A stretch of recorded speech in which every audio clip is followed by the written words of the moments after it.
السلام علیکم ورحمۃ اللہ وبرکاتہ۔ آپ کی خدمت میں حاضر ہے مجاہد رضوی اور آپ دیکھ رہے ہیں یوٹیوب چینل۔ آج کا ہمارا موضوع ہے جی تیمم کن چیزوں سے ٹوٹ جاتا ہے۔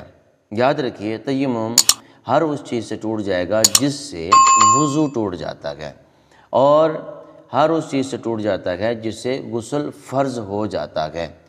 اور اس کے علاوہ ایک اور مسئلہ بھی سماعت فرما لیں، تیمم کر لیا، تیمم کرنے کے بعد کسی بندے کو پانی مل جاتا ہے، جیسے ہی اس بندے کو پانی ملے گا تیمم اس کا ٹوٹ جائے گا۔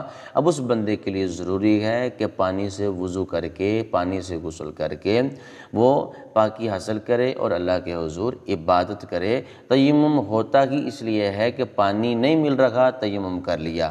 اگر تیمم کرتے ہوئے یا تیمم کرنے کے بعد پانی مل جاتا ہے تو اب تیمم ختم ہو جائے گا، تیمم ٹوٹ جائے گا۔ تو اب پانی ہمارے پاس آ گیا ہے تو پانی سے ہم جو وضو بھی کریں گے، یا غسل فرض ہے تو ہم پانی سے غسل بھی کریں گے۔ دعا ہے کہ اللہ رب العالمین ہمیں عمل کی توفیق عطا فرمائے۔